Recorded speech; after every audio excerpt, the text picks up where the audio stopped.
Assalamualaikum warahmatullahi wabarakatuh. Kali ini kita akan sampaikan larangan kencing sambil berdiri. Secara medis kencing berdiri adalah penyebab utama penyakit kencing batu pada semua penderita penyakit tersebut dan merupakan salah satu penyebab penyakit lemah syahwat bagi sebagian pria. Secara agama, kebanyakan orang yang biasanya kencing berdiri kemudian mereka akan mendirikan sholat.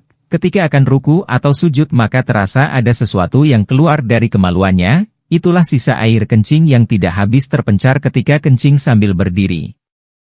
Apabila hal ini terjadi maka sholat yang dikerjakannya tidak sah karena air kencing adalah najis dan salah satu syarat sahnya sholat adalah suci dari hadats kecil maupun hadats besar. Umumnya kita memandang ringan terhadap cara dan tempat buang air. Mungkin karena pertimbangan waktu atau situasi dan kondisi yang mengharuskan, terpaksa, untuk kencing berdiri tanpa menyangka keburukannya dari sisi sunnah dan kesehatan.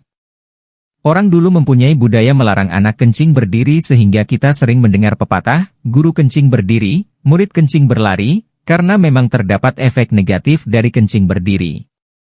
Kebiasaan orang kencing berdiri akan mudah lemah batin. Karena sisa-sisa air dalam pundi-pundi yang tidak habis terpancar menjadikan kelenjar otot-otot dan urat halus sekitar zakar menjadi lembek dan kendur.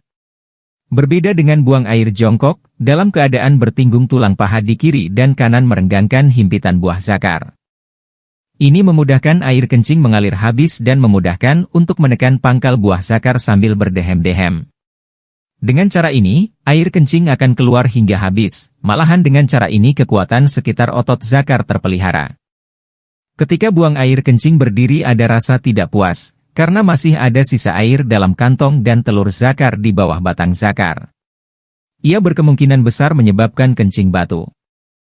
Kenyataan membuktikan bahwa batu karang yang berada dalam ginjal atau kantong seni dan telur zakar adalah disebabkan oleh sisa-sisa air kencing yang tak habis terpencar.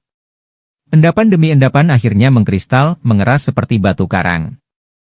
Jika Anda biasa meneliti sisa air kencing yang tak dibersihkan dalam kamar mandi, Anda bayangkan betapa keras kerak-keraknya. Bagaimana jika itu ada di kantong kemaluan Anda? Hal ini juga merupakan salah satu yang menyebabkan penyakit lemah syahwat pada pria selain dari penyebab kencing batu. Sesungguhnya banyak siksa kubur dikarenakan kencing maka bersihkanlah dirimu dari percikan dan bekas kencing. Hr. Al-Bazzar dan At-Tahawi. Hadis riwayat Ibnu Abbas ia berkata, Rasulullah Shallallahu Alaihi Wasallam pernah melewati dua buah kuburan, lalu beliau bersabda, ingat, sesungguhnya dua mayat ini sedang disiksa, namun bukan karena dosa besar. Yang satu disiksa karena ia dahulu suka mengadu domba. Sedang yang lainnya disiksa karena tidak membersihkan dirinya dari air kencingnya. Kemudian beliau meminta pelepah daun kurma dan dipotongnya menjadi dua. Setelah itu beliau menancapkan salah satunya pada sebuah kuburan dan yang satunya lagi pada kuburan yang lain seraya bersabda. Semoga pelepah itu dapat meringankan siksanya, selama belum kering. Sahih Muslim nomor 439. Demikian hikmahnya Rasulullah Shallallahu Alaihi Wasallam melarang kencing berdiri. Dan bagi muslim yang sholat, kadang setelah keluar dari WC dan mau sholat. Ketika ruku, dalam sholat kita merasa ada sesuatu yang keluar dari kemaluan, itu adalah sisa air kencing yang tidak habis terpencar akibat dari kencing berdiri yang tidak tuntas keluar. Hal ini menyebabkan sholat tidak sah karena salah satu syarat sahnya sholat adalah bersih dan suci dari najis baik hadats kecil maupun hadats besar, dan air kencing merupakan najis.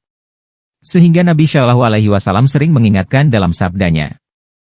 Hati-hatilah dalam masalah kencing karena kebanyakan siksa kubur dikarenakan tidak berhati-hati dalam kencing.